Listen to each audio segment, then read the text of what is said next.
Bine ne-am regăsit, dragi prieteni! Delegația Congresului American i-a spus lui Ilie Bolojan că nu sunt motive de îngrijorare cu privire la retragerea trupelor americane. Dar, așa cum știm, Donald Trump și administrația Trump de la Washington este una foarte, foarte imprevizibilă, pentru că vedem foarte bine ce se întâmplă în Ucraina. Am văzut că Donald Trump nu a condamnat crimele de război de la Sumă din Duminica Florilor, duminica trecută. Și atunci ne întrebăm dacă următoarea declarație, suntem aici să întărim relația dintre noi și să o ducem la un alt nivel. Declarația șefului Congresului American, care a fost ieri în vizită în România, este una serioasă, una care să ne liniștească. Pentru că cei 8 congresmeni au avut întâlniri ieri atât cu președintele interimar Bolojan, cât și cu premierul Ciolacu și parlamentari români. Au discutat despre o eventuală retragere a trupelor americane din Europa, au discutat programul Visa Waiver și au primit lămuriri despre anularea alegerilor prezidențiale. Vizita oficială a început, așa cum știi, la Palatul Cotroceni, cu o discuție cu președintele Bolojan. Domnul Bolojan a și postat pe Facebook ieri un mesaj în care spune că a avut discuții bune. De obicei el spune foarte bune, dacă sunt niște discuții foarte bune, dar este de luat în considerare faptul că nu au fost niște discuții rele. Pentru că oamenii ăștia cred că au venit cu o anumită tematică pe care noi încă nu o știm și probabil nici nu o să o știm decât dacă se scurg niște informații. Cu o tematică specială au venit de la Casa Albă referitor la anularea alegerilor din România. După întâlnire, oamenii s-au îndreptat către un prânz la Casa Poporului cu parlamentari români din mai multe partide. O să vă las link în comentarii cu știrea, cu informația, pentru că este foarte interesant. Deocamdată, așa cum vă spuneam, nu știm lucruri extraordinare despre această vizită, așa că nu o mai lungim pe acest subiect. Trecem direct la subiectele principale ale analizei noastre de astăzi, care sunt: Coreea de Nord a furnizat Rusiei între 4 și 6 milioane de obuze, spune o anchetă Reuters. Vă dați seama? Iar noi n-am reușit, noi toată Europa, n-am reușit să strângem 2 milioane. Coreea de Nord, de care râdem, a strâns 4-6 milioane. În orice caz, imens. Mark Rutte, șeful NATO: calea Ucrainei către NATO este ireversibilă, dar apartenența nu va face parte dintr-un acord de pace, spune acesta. Forțele de apărare ucrainene restaurează pozițiile lângă Pokrovsk, în regiunea Donetsk, potrivit analiștilor Deep State. Parteneriatul economic cu SUA ar putea determina Rusia să pună capăt războiului, spune Casa Albă, purtătoarea de cuvânt. Mătușa de la Casa Albă o să o vedem imediat. Foarte, foarte aberant. Adică noi am pus acum un fel de restricții economice Rusiei ca să o forțăm, să o constrângem să oprească războiul din Ucraina, iar administrația Trump vrea să pună gaz pe foc. Pentru că un acord economic cu Rusia însemna gaz pe foc pentru întreaga lume liberă. Trump scuză atacul rusesc de la Sumă drept greșeală, iar istoricul din spatele atentatelor rusești spun contrariul. Coreea de Nord a furnizat Rusiei între 4 și 6 milioane de obuze, spun cei din ancheta de la Reuters. În ultimele 20 de luni, Coreea de Nord a transferat în Rusia cel puțin 4 milioane de obuze de artilerie, care sunt folosite activ în războiul împotriva Ucrainei. O investigație Reuters afirmă și confirmă că aprovizionarea se realizează pe o bază masivă și sistematică pe rute maritime și feroviare, ceea ce a consolidat semnificativ capacitățile militare ale armatei ruse. Reuters, în colaborare cu think tank-ul Open Source Center, OSCE din Marea Britanie, spune că au urmărit 64 de călătorii către portul nord-corean Rajin, efectuate din septembrie 2023 până în martie 2025 de către 4 nave port-containere sub pavilion rusesc, Angara, Maria, Maya 1 și Lady R, care mergeau către porturile rusești Vostok, Dunai, iar aceste transporturi au livrat aproape 16.000 de containere cu obuze nord-coreene și alte muniții care au fost apoi transferate pe calea ferată la depozitele de lângă granița cu Ucraina. Este imposibil să se verifice muniția din interiorul fiecărui container de transport, dar OSCE a calculat ceea ce se numește o gamă conservativă de până la 6 milioane de obuze de artilerie pe baza evaluării Ucrainei privind prevalența lor și modelele probabile de ambalare. Și aici vedem modelul de calcul. Pe lângă obuzele de artilerie, Coreea de Nord a transferat și mai multe sisteme de lansare de rachete, unități de artilerie autopropulsate și rachete balistice în Rusia. Coreea de Nord a devenit una dintre sursele cheie de muniție pentru armata rusă. Amploarea și natura sistematică a acestor provizii subliniază noul nivel de cooperare militaro-politică dintre cele două țări aflate sub sancțiuni internaționale.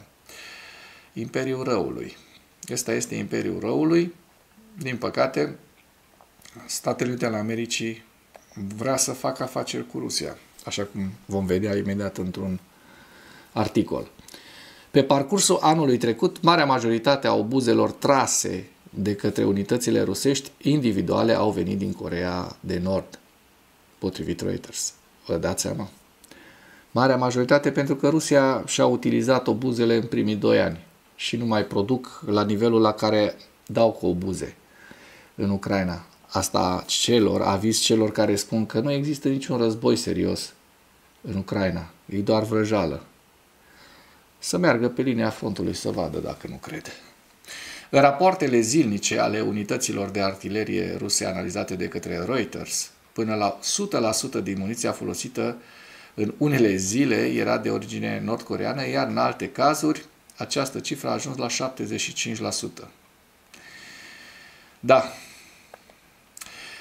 Mark Rutte spune: calea Ucrainei către NATO este ireversibilă, dar apartenența nu va face parte dintr-un acord de pace. Secretarul general a declarat că aderarea Ucrainei la alianță rămâne ireversibilă, dar nu va face parte dintr-un potențial acord de pace cu Rusia. Rutte, într-un interviu pentru postul TV Suntem Ucraina, spune că decizia summitului de la Washington din 2024, potrivit căreia calea Ucrainei către aderarea la alianță este irreversibilă, rămâne în vigoare.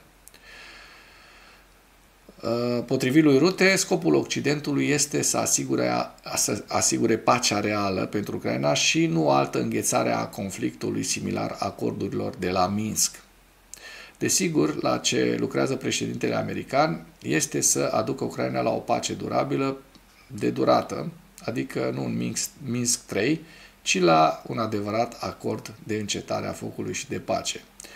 Și Rutte ăsta, după părerea mea, delirează, din păcate, pentru că a sufla în pânzele lui Donald Trump nu este cea mai deșteaptă, este o soluție destul de, cum să zic așa, diplomată, dar nu este o soluție inteligentă.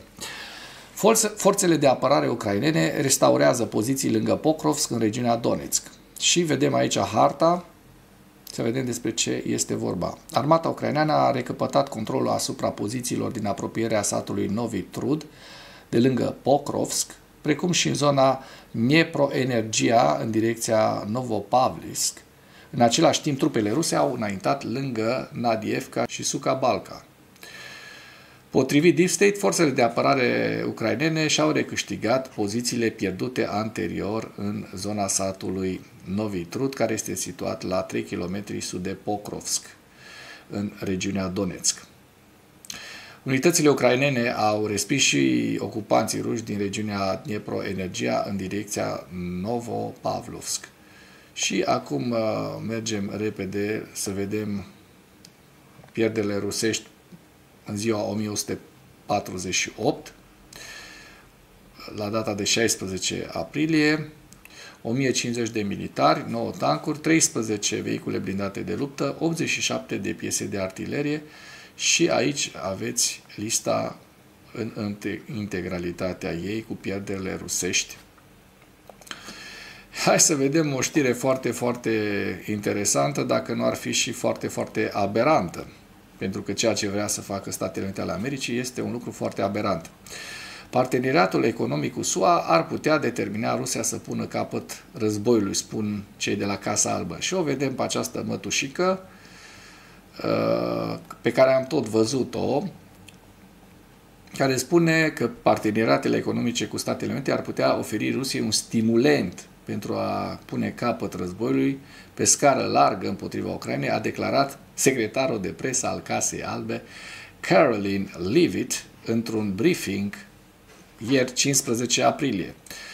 Comentariile lui Leavitt vin la scurt timp după ce trimisul special al președintelui american Trump, Steve Witkoff, another jackass, s-a întâlnit personal cu președintele Putin la Sankt Petersburg pe 11 aprilie. Știm despre această întâlnire.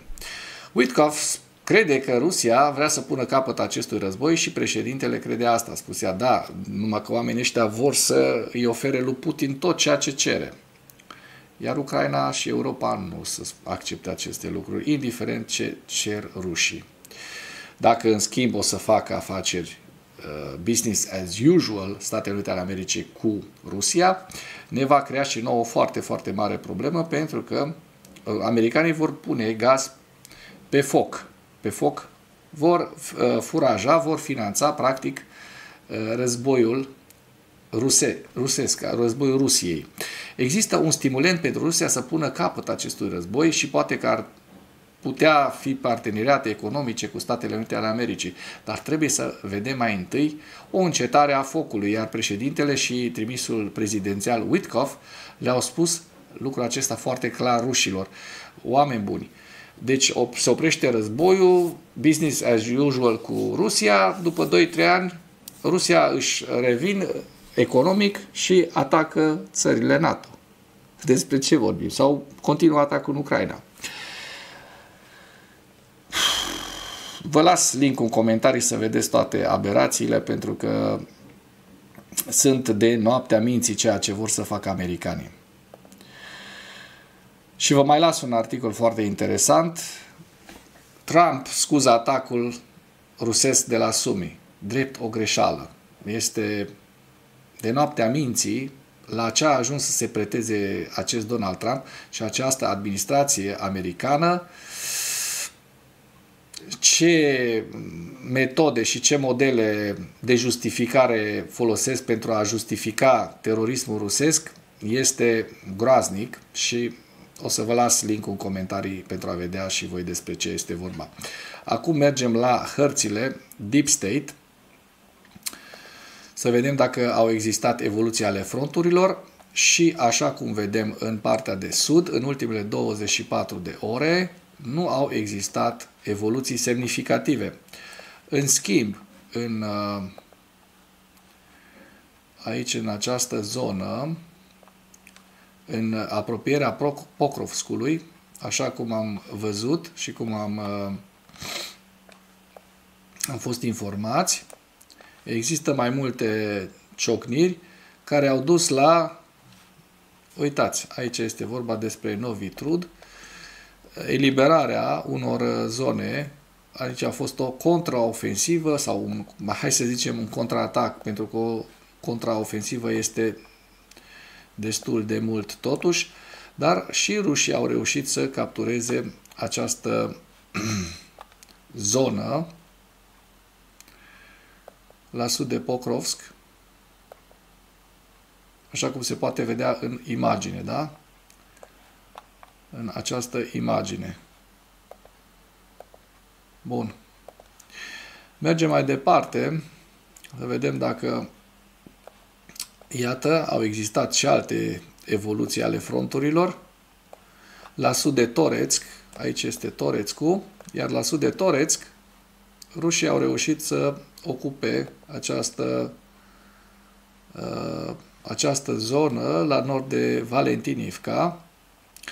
Trebuie să recunoaștem, oameni buni, că frontul nu merge foarte bine, nu merge în favoarea Ucrainei. Mă bucur că Ucraina totuși a reușit să aibă acest contraatac, dar în general, în ultimul timp, frontul nu a mers foarte bine pentru Ucraina. La Toretsk, așa cum se vede, este un front destul de înghețat.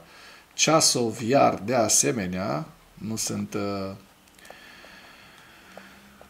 modificări ale fronturilor, iar spre nord, așa cum se poate vedea în această imagine, nu sunt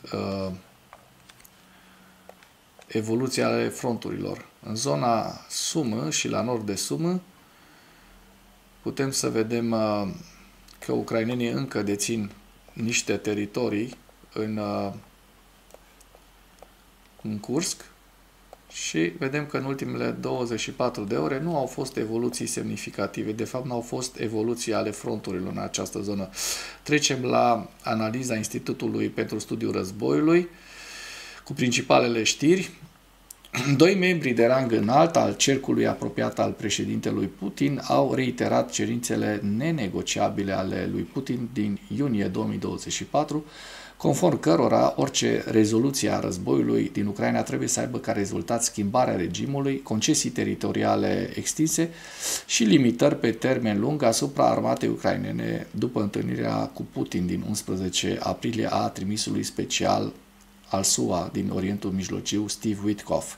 Decât să-l fi trimis pe ăsta, mai bine nu trimitea pe nimeni. Pe neisprăvitul acesta, pe Steve Witkoff, care să vedeți ce face, ce cer rușii în continuare. Suflă exact în pânzele lui Putin. Îl suflă undeva, în fund pe Putin, acest Steve Witkoff. Ia auziți ce rușii. Ucraina trebuie să se demilitarizeze, adică să rămână sitting duck, o gâscă, o rață în bătaia puștii. Ucraina trebuie să se denazifice și să instaureze un guvern legitim. Ei să se denazifice, ucrainenii, nu rușii. Nu rușii care au început invazia și nu rușii care au o dictatură oribilă, puturoasă, jegoasă. Ucraina trebuie să-și abandoneze aspirațiile de a adera la NATO sau la orice alt bloc de securitate în viitor, adică să fie fraieri. Ucraina trebuie să cedeze teritoriul ucrainean ocupat și Novorossiya Rusiei, adică nu doar ce au ocupat, ci întreg teritoriul care ne-ar învecina și pe noi românii la gurile Dunării cu acești mizerabili, acești mujici. Orice rezoluție a războiului trebuie să abordeze cauzele fundamentale ale războiului. Încercarea de a justifica invazia, da? Rușii încearcă să justifice crimele de război și războiul din Ucraina. Oficialii de la Kremlin continuă să stabilească condiții informaționale pentru a cere Ucrainei să predea teritoriul pe care Rusia nu îl poate ocupa și nu îl ocupă în prezent și pentru a justifica ambițiile Rusiei de a afirma controlul asupra țărilor independente, inclusiv asupra statelor membre NATO, între care suntem și noi, România. Vrem să devenim un stat suzeran sau să fim un stat suveran? Suveraniștilor, că voi sunteți suveraniști. Dar voi cam trageți cu Rusia. Nu cam, și trageți integral. 4x4 sunteți cu Rusia. Narâșkin a amenințat cu un atac rusesc împotriva statelor NATO. Ia auzi aici. Ca răspuns la faptul că statele NATO își construiesc apărarea în conformitate cu cerința președintelui american Donald Trump ca Europa să-și sporească propriile capacități de apărare. Deci ăștia ne amenință că ne atacă pentru că noi ne înarmăm ca să ne apărăm. Cât de mizerabili sunt rușii. Lavrov a reiterat respingerea de către Putin a propunerii lui Trump de încetare completă a focului de 30 de zile. Rusia ar putea recunoaște în curând sfârșitul încetării focului de 30 de zile și își intensifică atacurile pe rază lungă de acțiune împotriva Ucrainei, dar parametrii exacti ai încetării focului, inclusiv data de încheiere a acestuia, rămân neclare. Garda Națională a Ucrainei a anunțat pe 15 aprilie formarea a 2 noi corpuri de armată și pe baza a 2 brigăzi existente pe fondul eforturilor continue ale Ucrainei de a trece la o structură de corp. Și avem aici hărțile Institutului pentru Studiul Războiului pentru data de 15 aprilie. Aici avem Belgorod, Sumă, Lugansk, Donetsk, Toretsk, Pokrovsk,